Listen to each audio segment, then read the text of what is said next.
Hi everyone, in this video I'm going to share a real one-on-one lesson with you. That's because some of you are asking for example of lessons, exercises, etc. So in this video we're going to see a practical example of what I do with one-on-one students in real life so that you can have a better perspective on how our method works.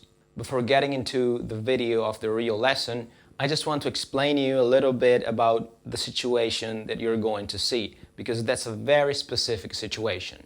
Dominik is a great student and he has already developed a very decent ability to recognize melodies by ear, but he still had some difficulties in developing speed and getting faster and faster at recognizing melodies so that he could apply this skill in real music, in real time, without any issues.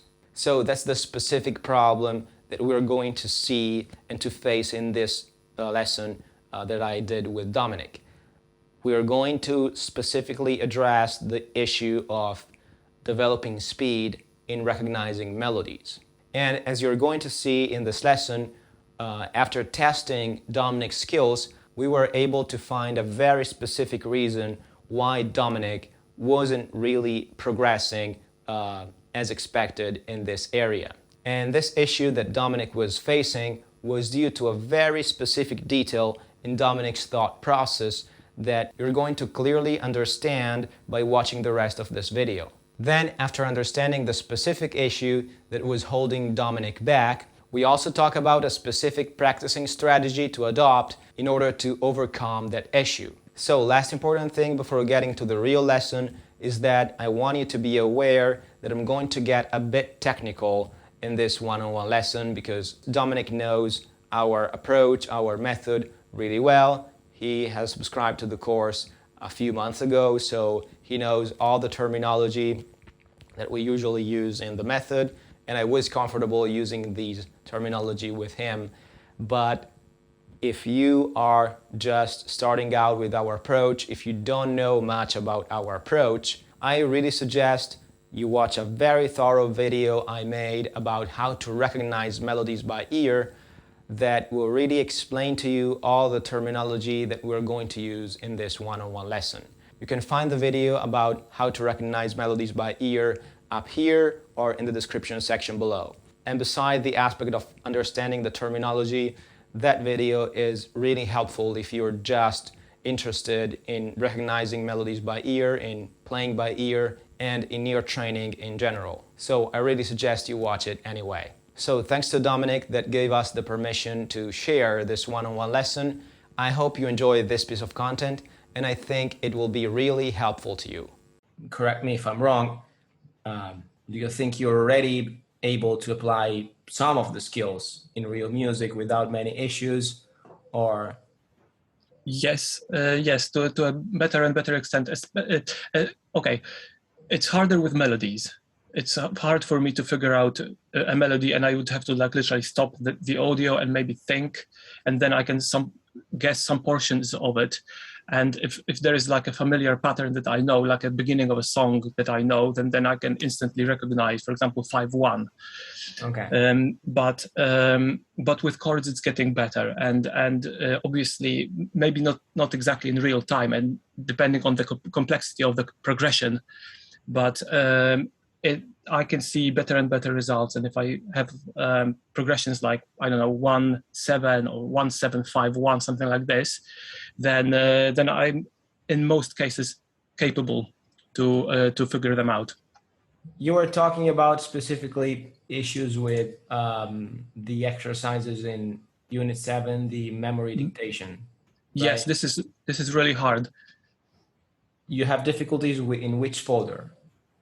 The first one, obviously. Okay, the first one. So you have difficulties with 5 to 6 notes. Yes, I even chopped this to 3 notes, and I still have problems with that. Okay. If I only play 3 notes, the problem is that I can, for example, repeat it as a melody. So I could, for example, sing it back 3 or maybe even 4 notes. I could do that, but because I have to figure out the chord numbers, the scale degrees, and write them down, then I can't do like kind of both of these things at the same time, and this requires both processing from me or analysis, and it requires melody. So if I sometimes feel if this is maybe because it still requires analysis, just like guess two notes, right? Yeah. Because you have to write down numbers. Just so it's like a harder version of guess two notes exercise. Both of them require analysis. Yep. Yeah. So as I say, if I the guess the notes is don't stress your memory. If you are in Unit 7, 4 notes should be fairly easy to retain. Okay, so retain, yes, but not necessarily name their numbers, so to say. Yeah, and then the issue is not retention, is recognition, the speed in the analysis part. So fair enough. I mean, I need to test you a bit, so I can really understand that. Okay, let's start. I'll play a melody.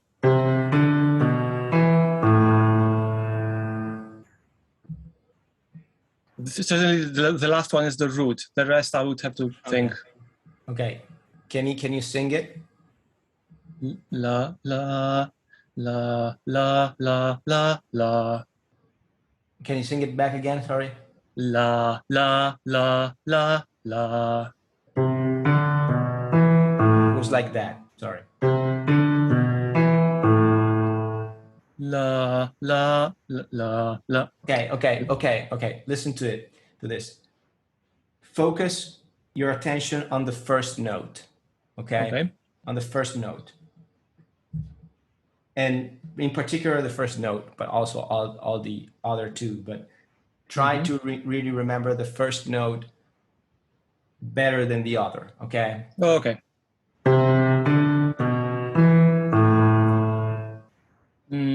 La. Sing it the whole. La. La la la la la. Now so as you can see, now it's right. That's right. Well, I'm shocked. As I say, I have problems with this. Yeah, and most of the problems with this are because sometimes we start on a different note, okay? And when we start on a different note, when the first note is different, then we tend to change all the whole other thing. things. Yeah, I'll play it again, so you sing it again, and then you try to analyze it, so I can see what's happening. Okay.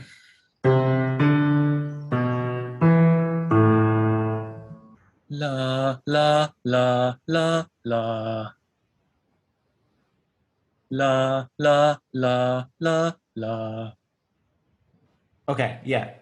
Can you analyze it? Can you analyze it? So the last one is the tonic, right? As you said. Yeah, before. I don't know. I can't do it in real time, or even slower, as I say.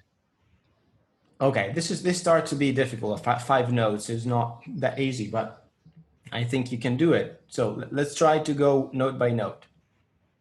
Okay. So you recognize the tonic, right? Before. So it's 3, 4.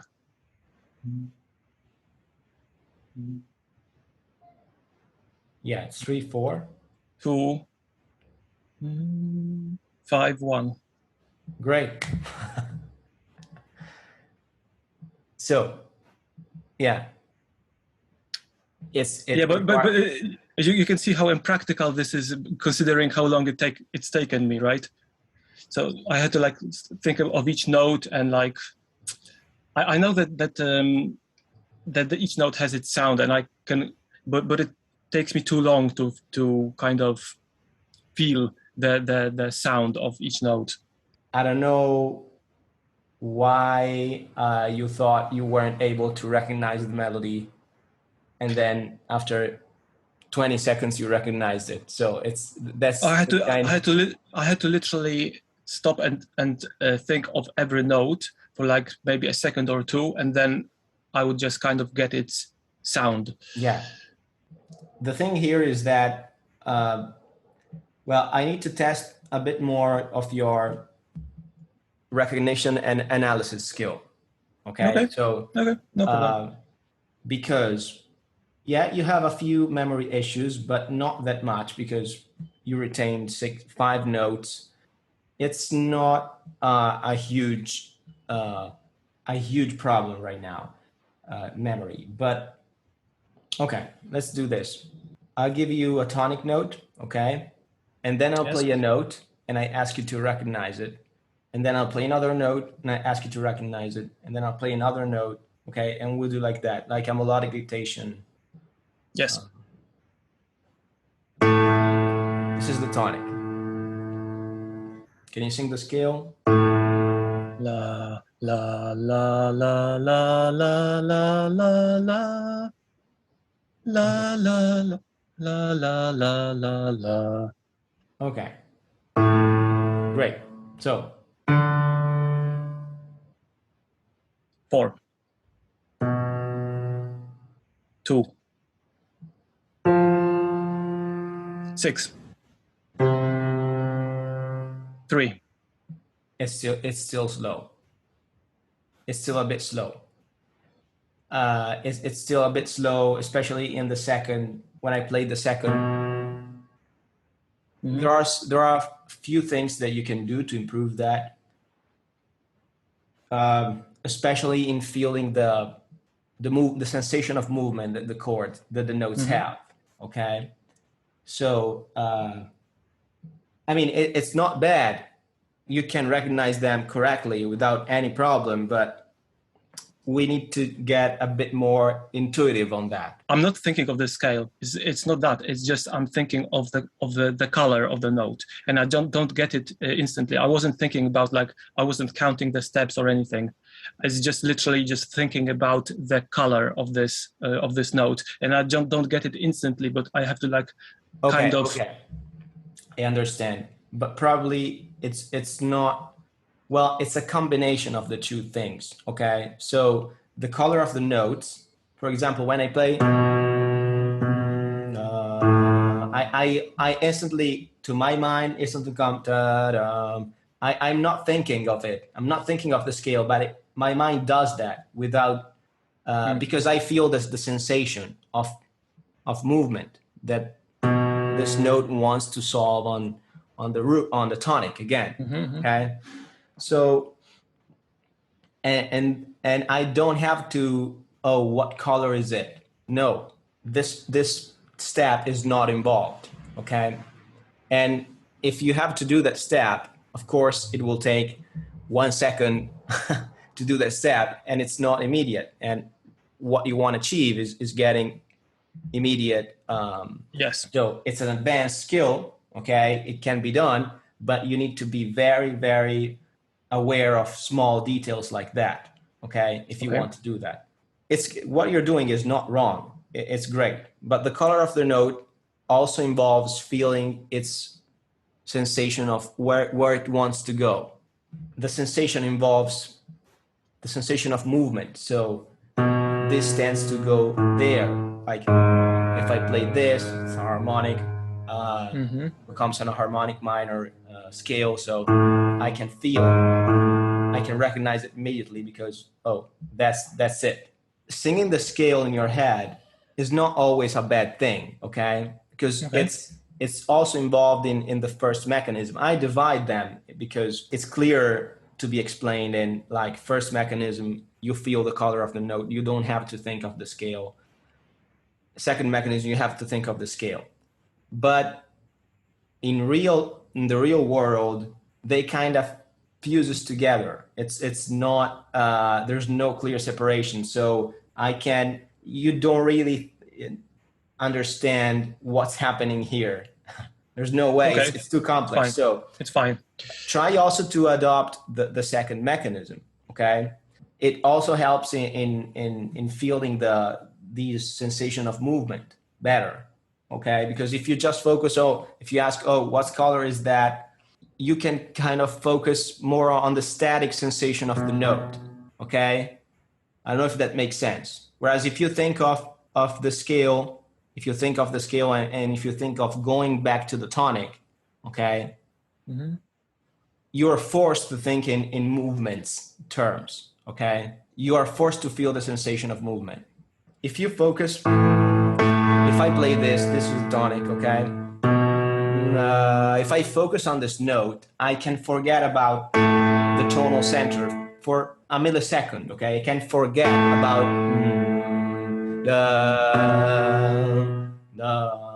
whereas if I think of the scale, well, beginner students usually takes a lot of time to think of the scale, okay? But when you're kind of more advanced, you don't have to put a lot of time in thinking of the scale. You just need to think going back to the tonic, okay? Getting back to the tonic. Okay. And you immediately feel No, it is, the explanation is clear, but it's, I guess, maybe more practice. Okay, what would you specifically suggest I do to improve this? It seems like you are forcing yourself too much to use the first mechanism at any cost. Okay? Okay. I mean, from what you're saying, it seems like that. You are not thinking of the scale at all. Yes. Okay. You need to prioritize that when it's possible and when it's best, but you don't need to force this process too much, because the second mechanism is involved in this process too, in building a better working first mechanism too, okay? And that's not the way in which a person naturally starts to figure out melody by ear, okay? They usually sing the scale in your head till it becomes kind of fluent and very fast at going back and forth on the scale with your thought and analyzing the different notes. Okay. And then the first mechanism starts to kick in, okay? At that point starts to kick in. It should be a sort of a natural thing, okay? We don't want to force it that much. It's not wrong. Again, you're not doing anything harmful, but we need to kind of go back a bit and try to rework the part that you need the most right now. So yeah, it's the analysis part, and it's probably due to this second mechanism, missing second mechanism, let's say. Yeah. So and then you're right. The fourth degree is actually one of the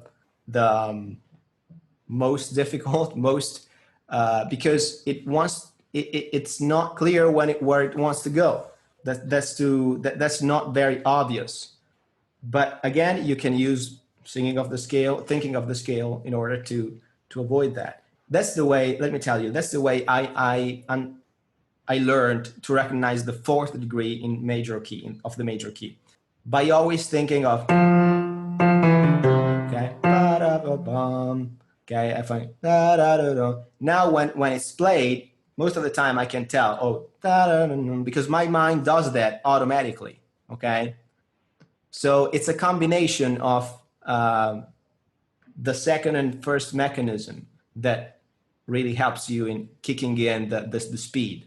It's very difficult. It's very hard to tell if sometime I can tell if it's the fourth degree because I feel the color of the fourth degree, or because my mind sing the scale without me asking for it. Oh, okay. So it becomes it's very difficult, and it's a mixture of the two.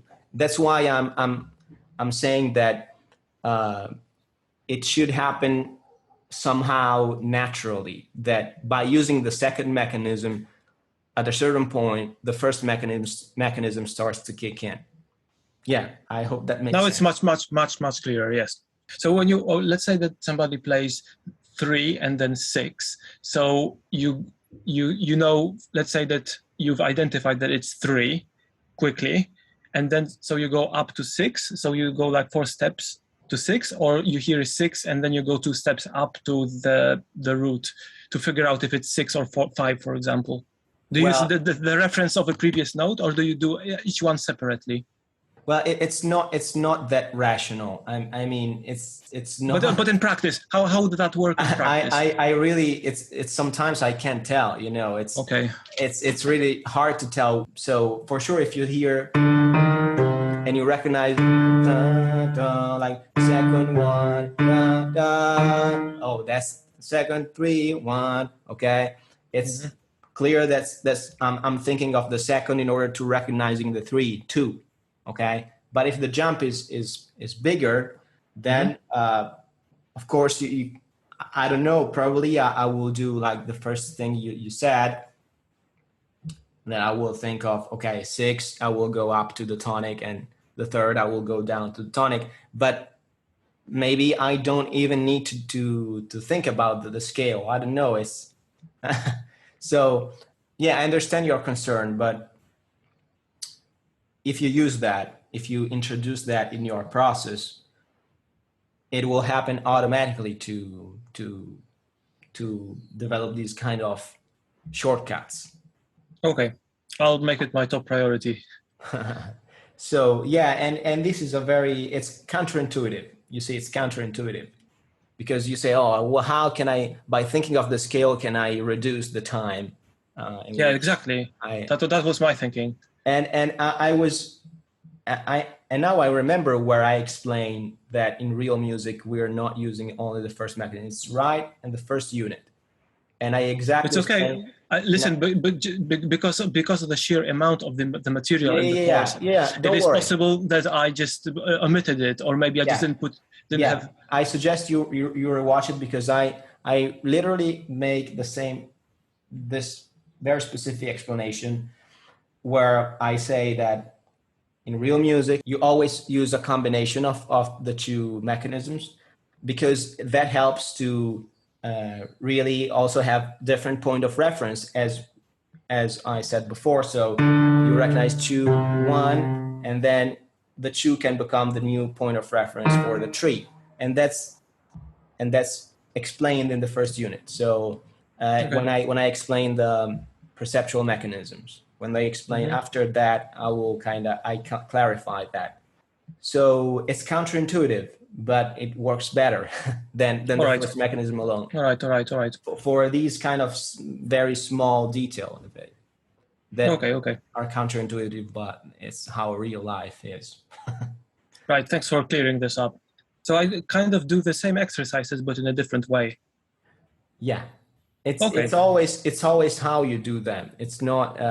All right. People are obsessed with exercise. Oh, let me tell me an exercise. Let's show an exercise. Let's see the exercise. It's not the exercise. And this situation is a clear demonstration that that's true. It's the way you think. It's not the exercise, because the same exercise can be effective if done in one way, and ineffective if done in a different one. Yeah. So yeah. Okay, that's all for this video. I hope it has been helpful to you, and I really suggest you check out our video course and our website. You can find all the links in the description section below. Don't forget to subscribe to the channel, to leave a like, and if you have some questions, you can leave them in the comment section of this video. Thanks for watching, and see you in the next video. Bye!